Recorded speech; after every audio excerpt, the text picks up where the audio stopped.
A very warm welcome to you from Equa Marketing. This presentation is brought to you by Equa.com, a leader in digital marketing. Hello, everyone. Welcome to another amazing episode of the Growing Dentist podcast show. I'm super excited today to have Alex Nottingham with me. He is an entrepreneur and, of course, has a lot of experience working with dentists. He's also the founder of All Star Dental Academy. Alex, welcome. Thank you for having me. Alex, why don't we maybe get you kind of introduced to our audience? Can you tell me your story, a little bit about yourself, and why did you get interested in helping dentists? Sure. And for those that are not familiar with my story, I started out where my dad's a dentist, by the way, and ever since I was a little boy, he told me, son, I want you to go to grad school, but don't be a dentist. He says, dentistry is changing. Insurance companies are taking over. My dad is a Pinky trained dentist. He did restorative work on, for those that are familiar with Extreme Makeover, the former owners of Da Vinci Studios. He was the one that was selected to do the work for their own mother, so he's a very high-level doctor, an AGD fellow, and so on. And he just felt that the standard of care and the dentistry was not going to do very well. So he says, do business, right? Learn, be a lawyer or something like that. And so I took my dad's advice. He's my hero. And I went to law school. I got my MBA as well. I never practiced law, but it's good to know a little bit of the dark side when it comes to working in business. But I love business. Business was my passion. And so what I did is I wanted to become a Fortune 500 CEO. That was my goal. And so I ended up working with Tony Robbins. I was I was actually his top business coach for several years. I got the great honor of speaking on stage with Michael Gerber, the author of E-Myth Revisited. I wrote a best-selling book with Brian Tracy, international motivational guru. And so I was doing all these things as well as working with companies from $1 million to over $100 million. So I was on my track to move towards taking over a large company. So while I was doing that, my father told me, look, son, my business isn't doing very well. And I says, well, what's happening? And so my dad being my hero, I said, well, and I've worked with huge companies. I said, well, I'm sure I can help your dental office. So can I help? And he says, sure. So I took over his practice. I started, and Naren, you can appreciate this with your marketing background. I basically fired all the marketing people, and I did a lot of it myself, and got good consultants to work on getting the phone to ring. And we were able to do that, getting tons of leads, but they weren't converting. The numbers weren't improving. So I'm always thinking about how can I think outside the box. So my girlfriend at the time was a Bloomingdale's trainer and saleswoman and manager, and she had $1 million client book. She was very good at what she did. And so I said, could I have you work at my dad's office maybe and help me as this little experiment? And she's like, yeah, sure. I'm getting tired of these retail hours. So we brought her into the practice, and the team members didn't appreciate this because who is this Bloomingdale's person coming in? They have no experience in dentistry. What are they going to do? So we brought her in, and she took over the new patient calls, help with case acceptance, learned dentistry like in a week, all that type of stuff. And what was amazing, within 18 months, we more than doubled the business. We took it from $1 million business to a $2.3 million business just by improved marketing and great customer service and phone skills. And so that was what kind of piqued my interest, where, maybe I could bring this to the masses and other dentists, because I love the experience. It was so special working with my dad. It was so rewarding making a difference for him. And I made this assumption, kind of naive, that all dentists are like my dad. They're caring people. They love what they do. They want to make a good living and want to help people. And I assumed that was the case.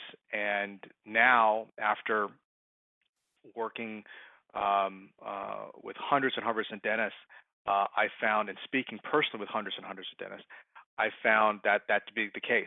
Most dentists are like that. They're really good people. They want to do dentistry with ethics, with um, they want to help people. They want to do things with honor, and they also don't want to get taken advantage of. And they end up. And my dad, oh my goodness, I can go on, and that'll be another podcast. But how many times he's got taken advantage of, and so it's very rewarding to me to be able to take that and bring that to dentistry. And since we did that for my father, we've been able to launch All Star, and I never became an AGD fellow like my dad, but we are member benefits, the only practice management training company member benefits with the Academy of General Dentistry. We're as well with the American Academy of Implant Dentistry and American Academy of Cosmetic Dentistry. So I say that not to brag about All Star, but more importantly, the message. Dentists come to me and say, we need, and we're going to talk about what that is as we go along. We need something like this, something where we can train with a service-based approach, not sales. And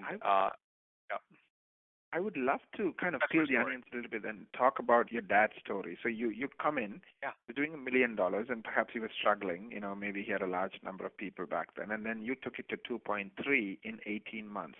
What changed? What did you do? I mean, now that you have hindsight, meaning you have done it already. So what did you do with, let's kind of talk a little bit more if you don't mind. Want to reverse engineer? Absolutely. So what it is there were a few things. So first is there was a clear vision, right, of what we wanted to do. And that was me generating it. And my dad agreed with that, right? And my dad had the vision, but he didn't have the system or the resources to carry it out. He was afraid of his team. He was afraid of getting in there and doing that. So I think having the vision, carrying it out, and then the other big thing, I mean, marketing is still important, right? And you're the guru when it comes to marketing. You got to get the phone to ring. But really, the key point was converting the phone calls. Now, one of the things, and we could talk about this more, I'll just lay it out there, but I came up with this concept called the business growth formula. And looking backwards, this is exactly how it played out. All right. And there are 4 parts of the business growth formula. First is you have the prerequisite, which is you have to have some sort of lead generation. It can be internal marketing, it could be external marketing, doesn't matter. It could be insurance. But then you have to, when the person calls, you got to be able to provide them a great experience that they're going to schedule and look forward to coming in. Right. Okay. Now contrast that with, and we tried, here's the thing though, going into some details. We tried every system out there in dentistry. We tried the sales systems, the get them in philosophy, which I love to talk about later because I have such strong feelings against this. But we tried everything in there, and it didn't work. So we decided to say, what does Bloomingdale's do? What do the Fortune 500 do? So we put that into how we answer phone calls. So you have to convert phone calls, number one. Then they have to show up. My head instructor, Larry Gazzardo, who is a veteran consultant, he's a Dawson Academy instructor, a former board member of the Academy of Management Dental Consultants. He's phenomenal. And we're so grateful to have him as an instructor. Several times.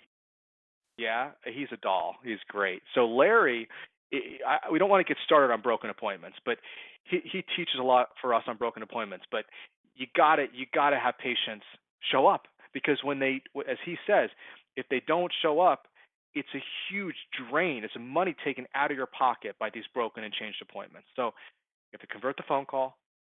You have to make sure they show up. And then we get into where dentists naturally want to talk about, and I think is the least important topic, which is case acceptance. Because you always talk about, I have to close deals. Well, you can't quote close deals. I don't like the word close anyway. If you can't have patients show up. So then there's case acceptance, and you don't have to manipulate people if you've done a great job in the beginning. So, and the last step of the business growth formula is generating referrals, people enjoying and having a great patient experience, and the business growth formula is the patient experience. So if you do a great job on the phone, build lots of value, create great experience, they show up, they meet you, case acceptance is really on its way, and then people have such a great experience they refer. You do those 4 things well in that order, okay? Right. You have a great practice. And in some webinars that I talk about, and I'll mention some later that I do, and I'll just kind of tell you, if you can improve, and you're going to love this, Naren, if you can improve each area of the business growth formula by just a net, let's just say, I think I say in the webinar, I think it's like 5% each area net you improve, meaning instead of let's just say for phone calls, 60% book appointments, if you can get to 65%, right? And then for broken appointments, instead of 80% show up, 85% show up. So each area you improve by 5%, just small incremental improvements, nothing revolutionary. You just improve, you just built your practice using math, right? You just improve your practice by 40%. And if you do 12% each area, you double your business. So people say to me, well, wow, how did you double the business? That's amazing. What did you do? I just improved a few areas incrementally and did it very well. And that's how you double a business. Right. So it's compounding, right? So, Exactly. It's compounding. 1.05 times 1.054 times is not 20%, it's 40%. Or 1.12 times 1.124 times is not 1.48, it's 2 times. Exactly. And I think so many dentists get stuck in, get distracted, and this is true of my dad, of course, I got to buy the fancy new machine, the new office, or my team isn't good enough, or I need to switch marketing companies. They're always looking for this grand thing to fix, and they're missing the gold mine is right underneath them. It's the simple, it's answering the phone. It's great patient experience and customer service, right? And I understand why. I'll kind of give it away. Part of the reason why, one, it's not as sexy as the newest milling machine or the newest instrument, the newest office. Also, one of the things the ADA says is one of the biggest fears that dentists have or stressors is their staff. They don't like dealing with staff. So when it comes to training, you have to get staff on board. You got to train them. But once you get past that fear and you start to bring your team in, they become part of your culture and your vision, right? And so I mentioned vision. According to Harvard Business Review, 70% of companies don't know their vision. It hasn't been conveyed. And I would say with dentistry, it's more. So if you have a clear vision and for your business of being customer service based, patient service based, and you bring your team on board to that movement, and your team feels a part of that culture, they're going to eat up training, and you can execute on the business growth formula. Right. Let me ask you, curious, what was the vision that you helped your father, create? I'm sure he agreed to it, and you guys did it together, but what was it? Can you describe to me in 2 or 3 sentences? So, yeah. So the vision was essentially to be the top clinical and customer service practice out there. That they were going to come in and have an amazing experience, okay? And obviously, we already had the top clinical dentist. My dad was just amazing. He would have prime ministers come. He would have people from all over the world travel. So he had the clinical background. The other part was the commitment to patient service, to having. When you called and Heather answered the phone, you felt like a VIP. You felt like, wow. It was just, and people that know Heather are dentists, and people that talk to Heather, once you talk to Heather, you realize, I get it now, and you see the commitment to her verbiage and the process.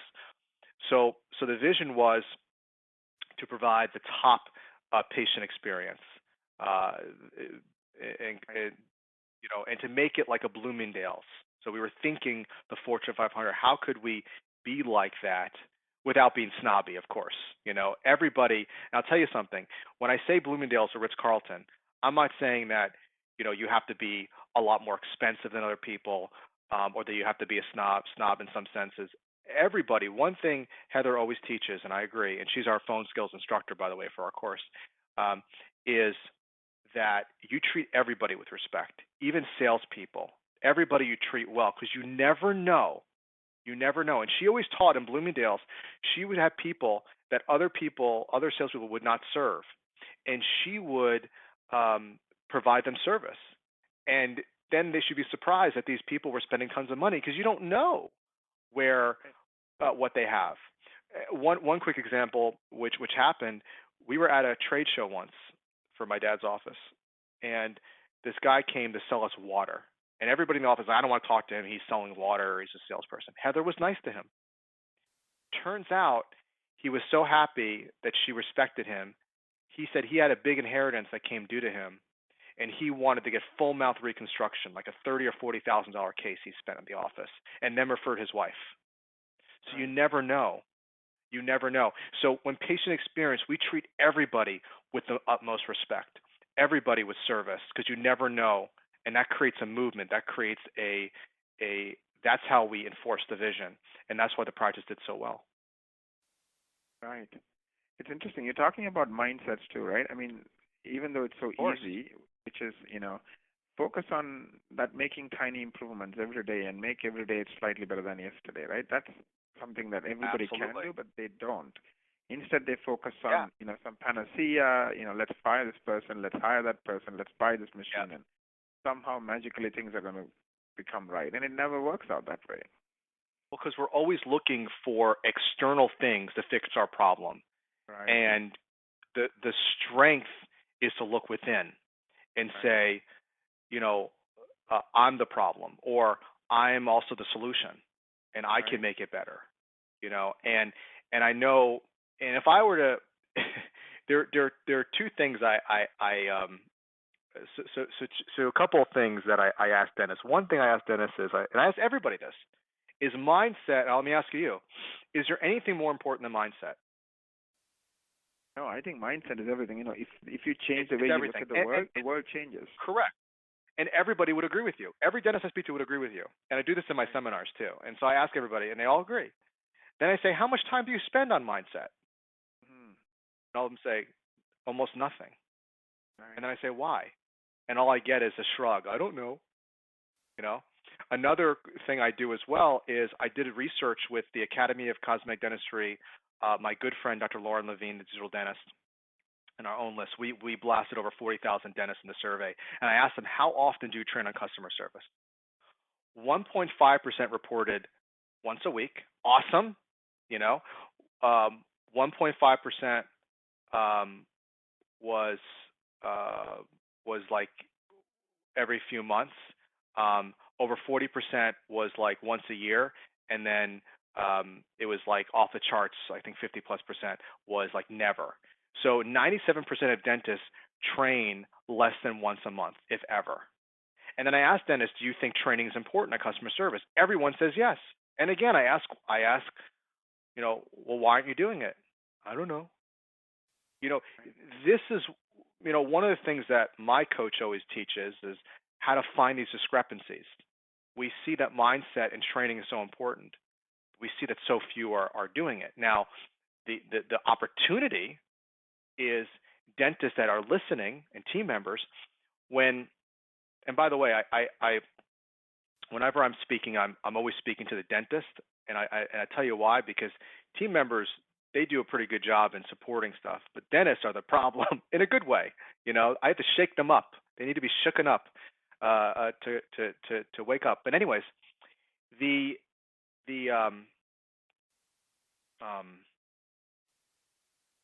talking about everybody knows the right thing to do, but they don't actually do it. Right, but they're not exactly. They're not doing it. And that is so my point was going to be, if you see that to be the top 3%, it just requires you. So few are doing it. There's a massive opportunity, and this is why corporate dentistry is getting into dentistry, because it's so profitable. And so dentists are inefficient and are not facing these hard things that they're going to go in and take the money. And so what I say in return is you asked me kind of before in the green room was like, what's my passion or what's the one thing, my job is to be the messenger for dentists because I love my dad. I did it for him, and I want to save as many dentists as possible. And so what I do is I give them the message that you can do it. That's my message, is that you have the opportunity. It's there. You don't have to be afraid of corporate dentistry. Yes, it's a threat. Yes, there are a lot of threats out there, and if you don't make changes, you will be swallowed up. I'm not disagreeing with that. But so few are going to do it, right? And you only have to do a few things, right, and a few tweaks, and they're not rocket science, and they're not difficult as long as you are willing to look within, challenge yourself a little bit, okay, and put some of these things into play, and you'll be better than 97+% of dentists. You'll never have to worry about corporate dentistry because you've made your mark on the world, and patients love coming to you and refer. And I joke sometimes when I'm speaking at a Savannah Study Club. We had a lot of people who signed up, and they gave me the feedback. I said, the one thing you said, Alex, I really liked is, I said this. I said, I wish for all of you to be a boring practice. That's what I wish. I would all of you a boring practice. And what I mean by boring is you come to work, you love what you do, you enjoy your team, you make lots of money, patients love you and they refer. You go home and you enjoy your life. No drama. No drama. That's it. Yeah, I mean, what I'm hearing you say is corporate dentistry sees patients as a number. You can see patients as human beings and you treat them like human beings, like your brother, That's like right. your sister, somebody you care about. Exactly. And there's no way corporate dentistry can touch you. So there's a couple of things to kind of put to that. Number one, I had the great honor here of being on your wonderful podcast. I also was recently interviewed with Dr. Howard Ferran, wonderful guy. And Dr. Ferran made a great distinction when we were talking about corporate dentistry. I want to credit him for this. He says, with corporate, you're going to lose on price. That's their sign. If you look at like a pie chart, that's price. Don't go to compete there. But you'll win on value. If you can provide more value, because it's hard for them because they're looking at the lowest denominator. Now, let me just put a little caveat. There are some corporate practices that are doing it right, that are focusing on services. Not all of them, but most of them are more price cost cutters, okay? The Walmarts of it. All right, so I just want to put a little caveat in there. And by the way, I'm never going to say corporate is bad. They're just a reality of the market. The question is what we can learn from them. Now, the other thing too is, with technology, we can now we can actually compete on many things. There's price, there's quality, and there's service. And we used to think that you can only do a few of those, but actually with technology, you can do a lot of those. You could actually, if you're an insurance provider and you're competing against another insurance provider or corporate, let's just say, you don't have to just say, I have to go to fee for service, I have no choice. You can still compete in the PPO world or HMO world, but you provide a little extra service. Maybe you call that patient after a procedure. Maybe you make the office fun. Maybe you invest in service training, because that little extra, they're not going to get in the corporate environment, because corporate the negative of corporate is they're too slow to change. You think dentists, you all are slow to change? Think about a company run by dentists with a bureaucracy. So corporate has a lot of resources, but their weakness is they're slow to change. They're not going to go listen to this podcast and go, wow. I mean, one might. I mean, I've had corporate practices come to me and they're executives and they want to use All-Star or whatever, and somebody's super excited about it. It takes years before even somebody will listen to that person. But you all listening now, private practitioners or smaller group practices, you can make the change right away. Once you think of it, you can make that change. You have that power. They don't. Right. Yeah, I think we are moving to a world where things are speeding up. So the person who can change faster usually ends up winning, as opposed to the person who thinks and overthinks and has to convince 500 people before they can do anything. Exactly. Absolutely. Absolutely. Going back to, like we do it for our clients, meaning do marketing for our clients, and we make the phone ring with organic marketing. So in 2016, Right. we generated 500,000 phone calls for our doctors. And I Okay. see a whole range of issues. Many of them just don't even answer the phone. Forget about doing a good job on the phone. And in the old days, people left voicemails. They were patient, but in the Uber generation, nobody leaves any voicemails, especially new patients. They're like, Right. click, gone, done, Right. Right. next person, Right. right? The expectations are so different today than it used to be, and a lot of dentists don't realize that. Um, if if just standing on the street to hail a car is too much work, so is Right. calling and leaving a voicemail and getting back. So they make a lot of basic mistakes, and then once they get the person on the phone, they have all these negative mindsets and experiences. Let's say they Yes. accept insurance, but maybe not the exact insurance. Because one person Right. yelled at them for not being explicit, now they turn Right. away every client, hoping that that bad experience is going to happen, right? That's true. Uh, That's true. so after all of that is said and done, then you get one or two decent patients, and if they can still get through after all of this, then they, you know they're struggling, and they're kind of barely making it, and and then the team is in a negative environment. So the whole thing is like, let's play defense, right? Let's keep our lights on and somehow Right. survive, as opposed to offense. Right. Let's That's figure right. out how do we make it better and better and better every day and every week. I'm just curious, like, how do you get into a practice, like your dad's, or maybe give me another example, and start by changing the way they have that initial phone experience. So people are like, this is amazing, these people Yeah. made me feel important, which is, Yep. like what Dale Carnegie said, every human being wants to feel important, right? And And what that, also Dale Carnegie said, one other thing, that um, the name is the sweetest, most beautiful yeah, sound in any language. Your own name. So actually, that's a great point. And I think I want to make a distinction that will speak to this, and will answer this question. And really, the question is about the approach. In dentistry, the vast majority that I see of training, okay, not the individual consultants, but a lot of the companies, is a sales-based training program. And so what that means is the philosophy here, and we tried it, it didn't work, is we're going to say whatever, we're going to spend only a few minutes on the phone, we're going to, not that much time, we're going to say whatever we need to say to get them in. It's called the get them in philosophy. So if they call and say, do you take my insurance? Oh, yeah, we'll figure it out when we get there. All right, so they come into the office, and if you don't take their insurance, they get mad, they post a negative review. But they came in, right? Or maybe you do some other manipulation. So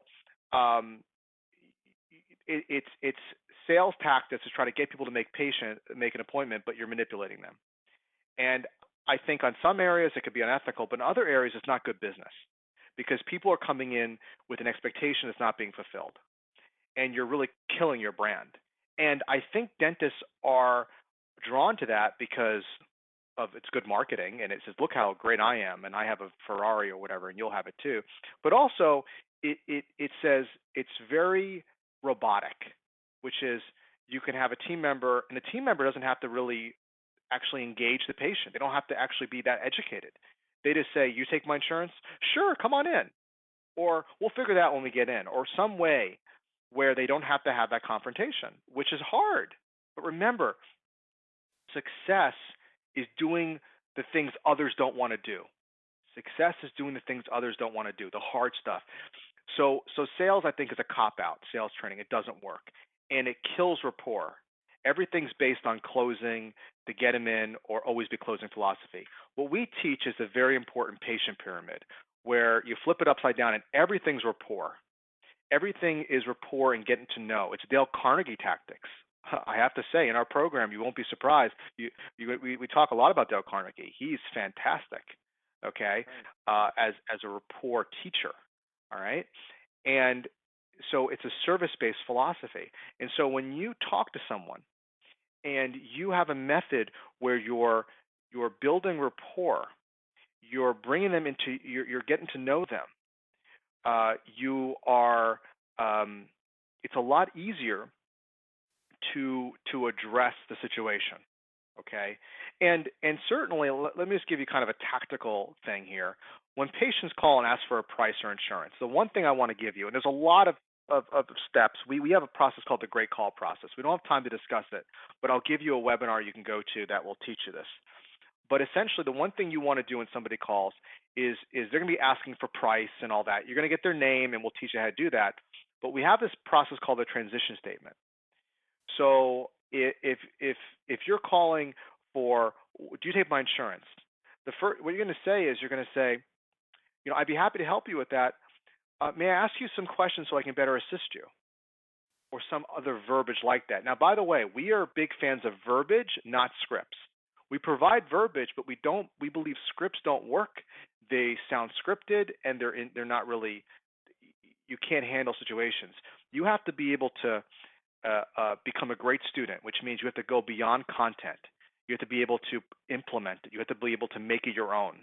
I know when I was in law school, you couldn't just study the case. You had to really know it. So when the professor went on to you and you have to argue it, and they'll give you different scenarios. So you have to be able to be flexible, and that's the level you train your team.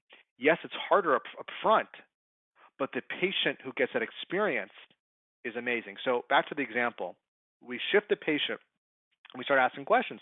Well, tell me more. What are you looking to get done? So by the time we've really got to understand them, we then can later answer their question, but we've become friends. We know what they're looking to do. And then when they call another office, if they don't book, okay, they're going to say, wow, what an experience that I got with this office. You're building a brand, not just that one call. You're building a movement, something greater than yourself. So what we teach is building a great business, a great brand, not just worrying about the quickest way to deal with it. It's a long-term perspective, but the results actually show up pretty quickly. I mean, we were talking. I know you were asking about examples. We have one dentist that says, I don't like this team member. They're my insurance coordinator. They're not good on the phone. We trade them on the phone, and they ended up becoming a new patient coordinator. And in the first week after the training, they converted a $20,000 restorative case by using the process. So I know a lot of dentists complain to me, I have the wrong team members. And my response to you is, are you training them? No. I'll train people when I have the right team members. You may never get the right team members, but you might be surprised when you train the, quote, wrong team members, they become the right team members because you put the effort and the training into that. So right. This is kind of a short illustration about the difference between a service-based approach versus a sales-based approach. Sales-based, you're going to get a result very quickly. It's not going to work out well in the long run because you'll have negative reviews and broken appointments. The service-based approach requires a little more investment in time, okay, and consideration and training, but the result is going to be bigger cases, patients showing up, and you enjoying what you do and not having to go back and fix it later. Right. Just let me think of something. In 2008, before I started Equa, I was running a website called Busy Moms, and I was really struggling as an entrepreneur for the first 5 years. I was making every book, mistake under the book, and a lot of things started clicking. And one of the books I read was Dale Carnegie, How to Win Friends and Influence People. And there's a quote in that book. He said, "The world is full of people who are grabbing and self-seeking. In that world, the rare individual who focuses on helping others get what they want has no competition." That's right. He said it 50 years ago, and it's true, even today. Like, we are so focused on me. Yes. Not on, how can I be of service? How can I make a difference in your life? Yes. What do you want? Yes, that book, it's prophetic because when you read it, you're like, he's talking about this era. So what I always say to dentists, and I talk about this in our program in the beginning, instead of being a go-getter, be a go-giver. Right. Focus on how you can give. And my friend Tony Robbins, since some people may know him, he says you get paid in proportion to the value you provide. So always focus on not about you, but how much more value can I give somebody? How can I give them more? A lot of successful dentists that I interviewed, they'll tell me that other dentists ask them, what's their secret? And they say, I give to charity. I make, I get my my practice involved in charity. A wonderful dentist, Dr. Craig Spodak, who I had the honor to interview a few nights ago, has a 13,000 square foot dental hospital. It's the he's actually Tony Robbins' dentist, and he's phenomenal. But one of the things is that he prides himself is stop focusing. He said this: stop focusing on money. Money is just a metric to show what you're doing. Focus on your culture, on your team, and he even says put your team, which I agree, above your patient. Take care of your team. Empower them to then take care of the patients. And his whole thing is about giving. I mean, his facility is LEED certified, protecting the environment. He gives money to tons of money. They do all these things, and the team gets excited about giving. And so that's just one of many examples of dentists out there that are doing this. But you're right. You're focusing on what I can do from someone else, how I can be a go-giver, and you even feel better. And we were talking about, and this goes to mindset, which I know you like, that there's this, in terms of happiness formula, there's research that shows that extrinsic motivations like money and status are not, they don't create happiness, but intrinsic personal development, which is mindset, relationships, okay, and contribution, those make you feel better just by doing it. Right. Yeah, absolutely. And I realized the lesson I learned is, the more I focus on helping others get what they want, success is the byproduct of that focus. So your success just happens without you even worrying about it. It's true. It's true. And, absolutely.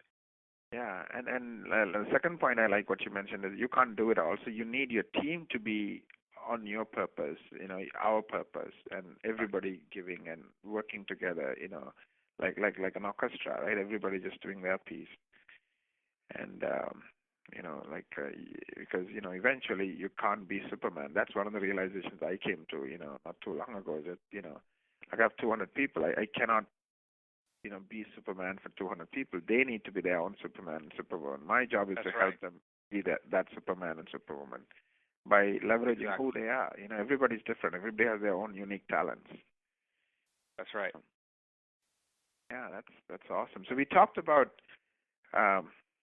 we went all over the place, which is great. But we talked about, how you got started. We talked about, what shifted in your dad's practice, your formula, the 4-step formula, make the phone ring.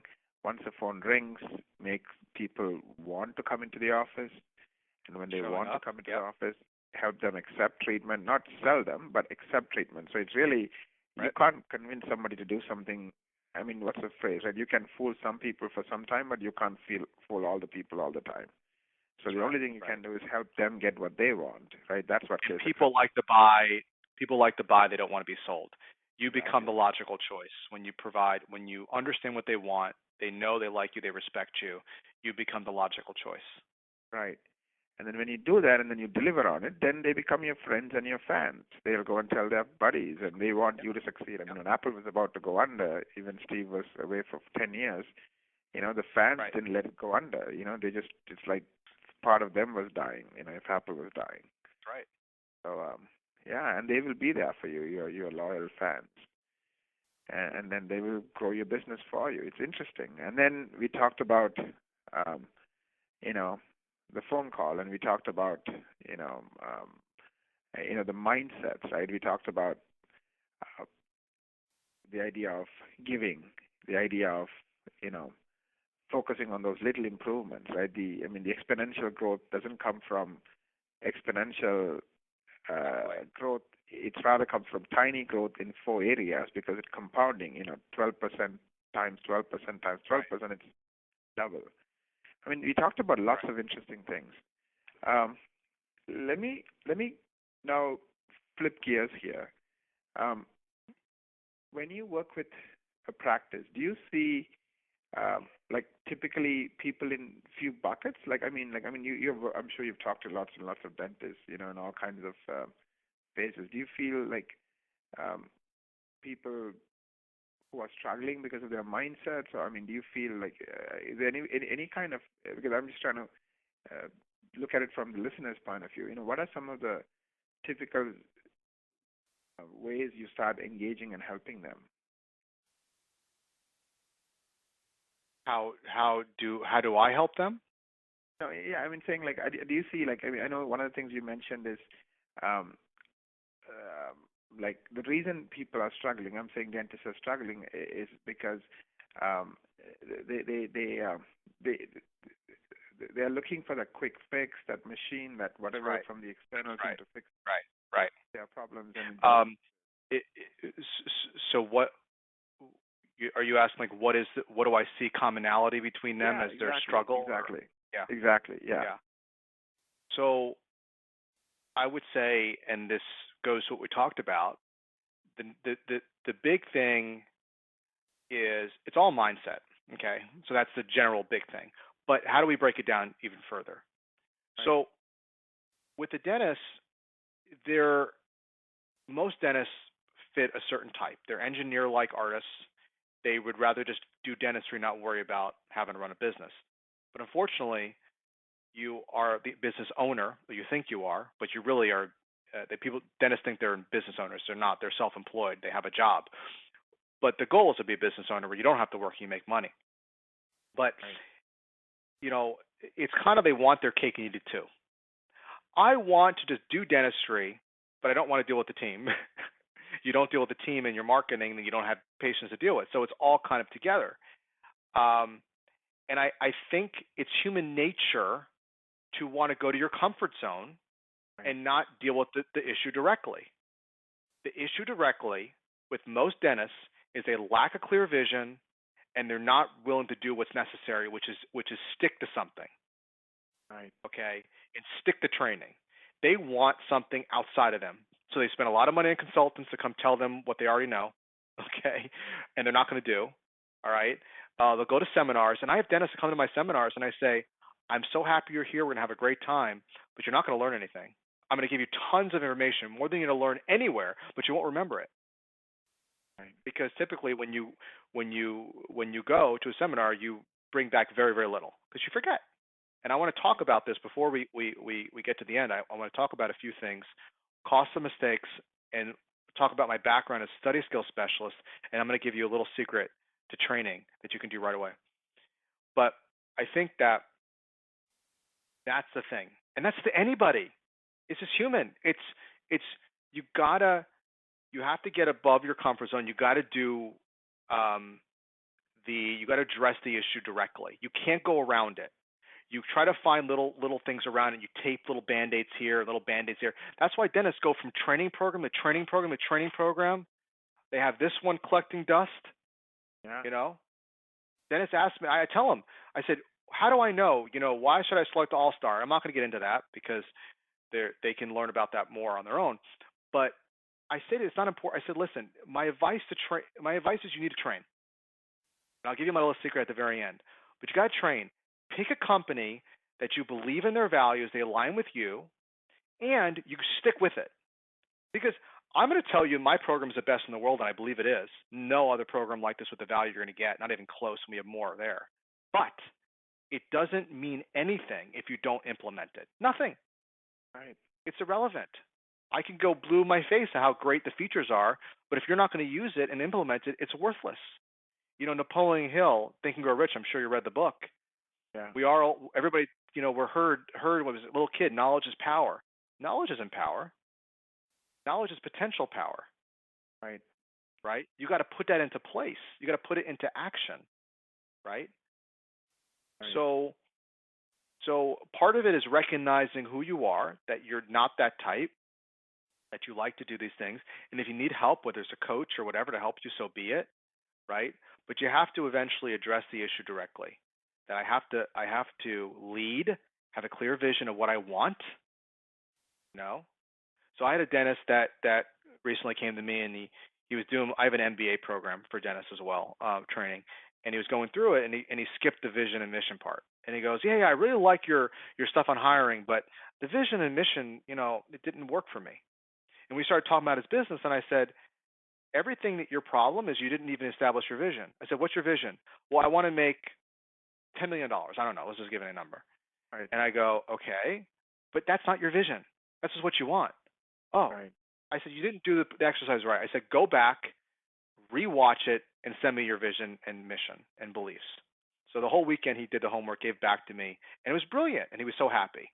He skipped the steps because he thought he knew. And I say, follow the process. There's a reason it's there. You got to have your vision. You got to install that into your team and invest in your team, and stick with it. Don't get distracted. And if you do that, you're successful. That's the formula. And you just have to recognize, Dennis, who you are. The struggle is establishing the vision and implementing the training and sticking with it. That's the struggle. All right.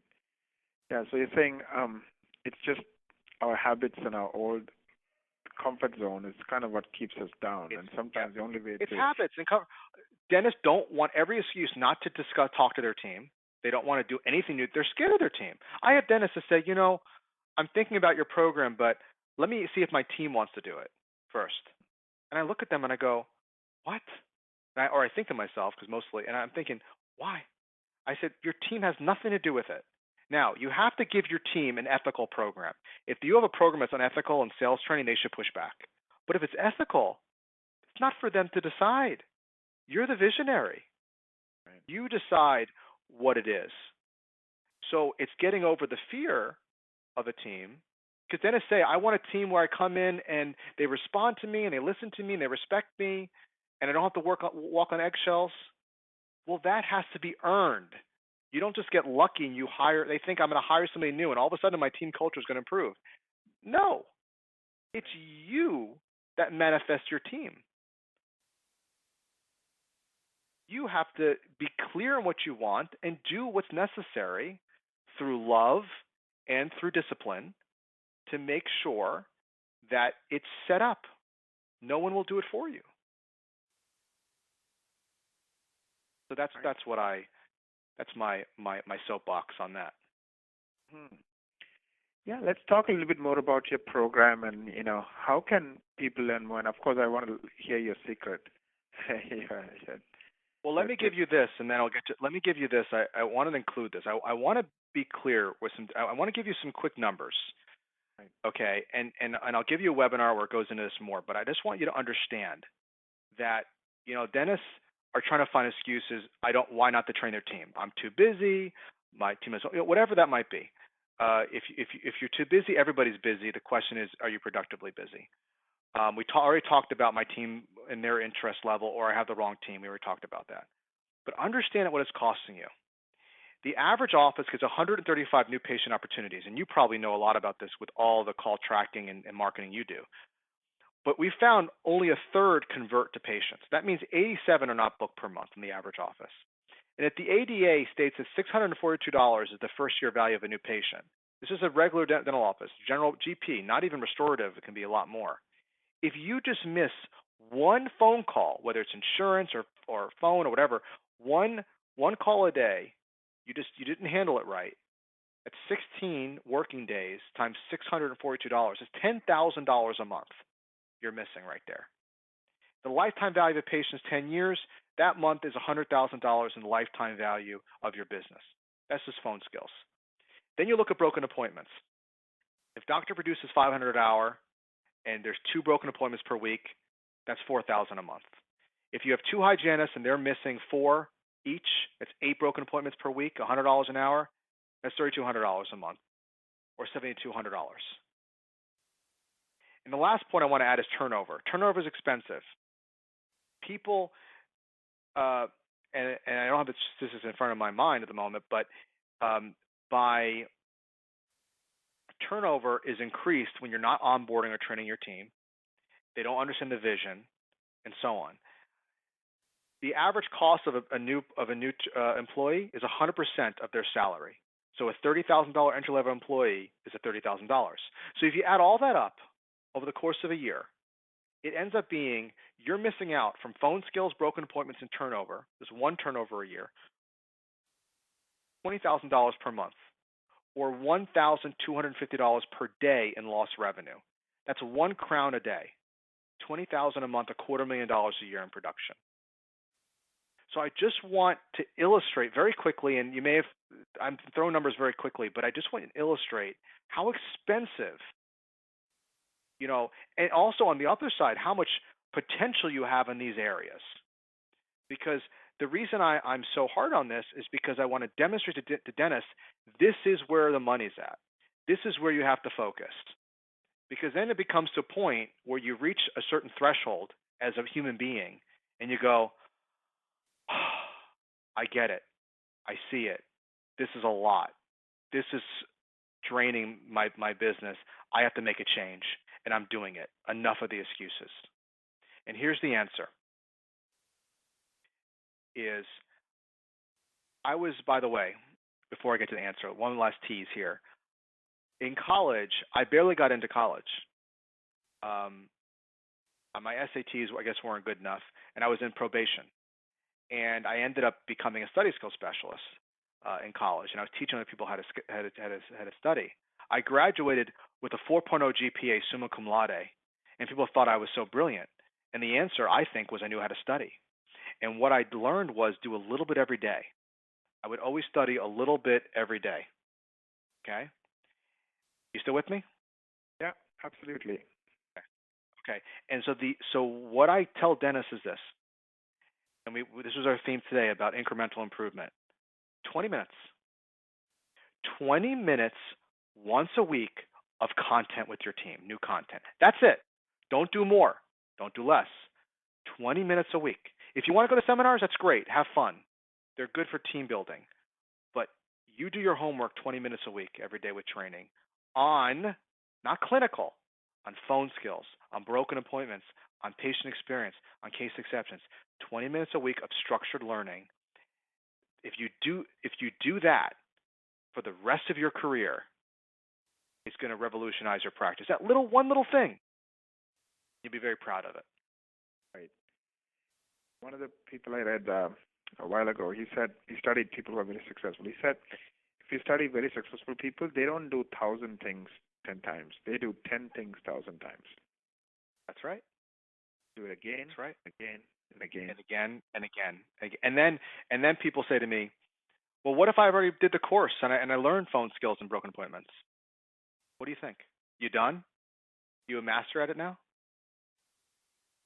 What do you do? At it again and again. You do it again. You go back again and again and again because they're still going to happen. You're still going to get the same questions. Right. You're going to be, right, I think it's the whole expression, do you want to be a jack of all trades or a master of one? Right. Mastery is doing a few things really well.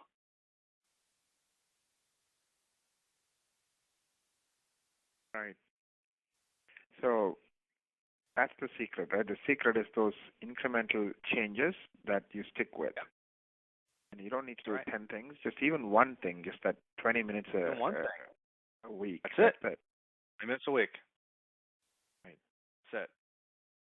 Don't do more because then you don't want your team to lose interest either. You want to keep it where it's doable and they barely even notice that they're doing it, and you reap all the benefits. Yeah. Like exercise. Keep every day, a little bit every day. Yeah. The other thing I notice is once they start doing it and start working and the numbers start improving, they start realizing, the power of these things, and then you don't need to force them. They'll just do it on their own. Well, and one of the successful things about entrepreneurs, and Brian Tracy, my friend, a good friend, said this, is that key to success as an entrepreneur, and every dentist listening, you're an entrepreneur, whether you like it or not, key to success is having a long-term perspective, meaning you can look beyond the few days or few months. You can look years ahead. And you don't need the validation. You don't need to see every response to it, like being a go-giver. You might be giving and being great in community. You might not see a lick of improvement from that for years. But you have the vision and that perspective, a long-term perspective. That will separate you from everyone else because you will stick with it. because inside you have that desire, and it's unbreakable, unchangeable. That you have that long-term perspective, that you understand this, and you'll stick with this without the need of recognition. You just keep doing it. Right. Yeah, one of the books I read and I love is called Good to Great, and he talks about five principles of amazing companies, and one of them is called the Pareto principle. And he talks about this person who escaped the Vietnam War, and it's not the optimist, because optimists are like, oh yeah, we're going to get out next Christmas. Christmas comes and goes, nothing happens. That's right. And they say, oh, I'm going to get out in, Easter. Easter comes and goes, nothing happens. Then eventually they give up hope and they die of a broken heart or of no hope. The pessimists, on the other hand, are actually, I don't know if you use the word pessimist, but the people who actually do survive and do succeed are the ones who almost believe that they're there for a reason. There's a bigger purpose. This is going to be their defining moment that they're going to do something with. That's called logotherapy. That's called logotherapy. Viktor E. Frankl, Right. who Man's Search for Meaning. He survived the Holocaust, and he developed a psychology system, which is if you have a purpose or a meaning, or you believe there's something, a purpose behind it, then you give meaning to your suffering. Right. And you can stick through it. Yeah, so yes, I agree with that. Viktor Frankl, I think, lost his entire family, and they did so much. I mean, they would urinate on him. I mean, it's unbelievably crazy. Yep. He comes out of it, and he changes the world, and he helps so many people, like thousands and thousands of people, And yeah, it's true. I mean, so that having that purpose, having that vision, and then sticking with it. So because if you're the one who's saying, oh yeah, I'm going to get out by Christmas, Christmas comes and goes, it doesn't happen, then you're always the extrinsic stuff you're focusing on. It just doesn't. Exactly. Yeah, just doesn't work. Nope. I really had a. Go ahead. What were you going to say, Alex? No, I'm just affirming you. You got to stick with it, absolutely. And you were saying to me, I mean, just for the listeners, as being a serial entrepreneur, I mean, you had to go years without making money, with struggling, and that but you kept the vision, you kept it going, and that's great. So that's why you're here. Thank you very much. I really had a lot of fun today, Alex. And if people want to learn more about you, what's the best way to find out more? And so I know you can did certainly mention go the webinar that you think I'll mention the audience. Absolutely. No, absolutely. Well, you can go to allstardentalacademy.com, not All-Star Academy, because you get a cooking show, All-Star Dental Academy, and you can put a link down for the listeners if you want on your site, or just, it's very easy. You go to allstardentalacademy.com. You could either click, we have links to free webinars you can take, or just use the /free-training, allstardentalacademy.com, free-training, and there's a wonderful webinar called Dental Practice Excellence. We go into broken appointments, phone skills, how to improve implementation. It's phenomenal. We have other great free webinars, but I would start with that one as your beginning taste, and that will give you a great idea of the material, what we stand for, and if you want to learn more information about that, you can. And of course, you can always reach out to us and contact us, and we're here to help you, and that's our goal. Yeah, absolutely. We'll definitely put that link for the free webinar so that people can easily, access it. And to contact you, do they just go to the contact page and just fill out the form, or is it better to call? You could call, you can email, whatever you like. I mean, we definitely pride ourselves on responsiveness and customer service, and yeah. So whatever way is best. You could contact us through Facebook. A lot of people like contacting us through Facebook. Whatever you like, however best you want to interact, however we can help you. Whether you're interested in our program or you just need some free training, we have a lot of free stuff too. You don't even have to sign up. We just want to help you and give you the tools to eliminate, if you go on our website, it might be a good also example. You can read our vision and our beliefs. We want to eliminate sales training from dentistry and replace it with Fortune 500 customer service level training. So whether that means you're buying something from us to do it or we give you free things, whatever it is to achieve that vision, that's our purpose. That's our goal. So. Right. Yeah, I mean, I really had a lot of fun today, and perhaps you could come back for another topic, one of these days. So Absolutely. once again, everyone. Yeah, thank you, Alex. Once again, everyone, go to allstardentalacademy.com, and you are listening to Alex Nottingham, the founder of All Star Dental Academy. There's lots of free webinars. You can go to his website and check them out and see which one makes sense to you, and then feel free to contact them. Once again, thank you everyone for listening to another episode of Growing Dentist with Alex from allstardentalacademy.com.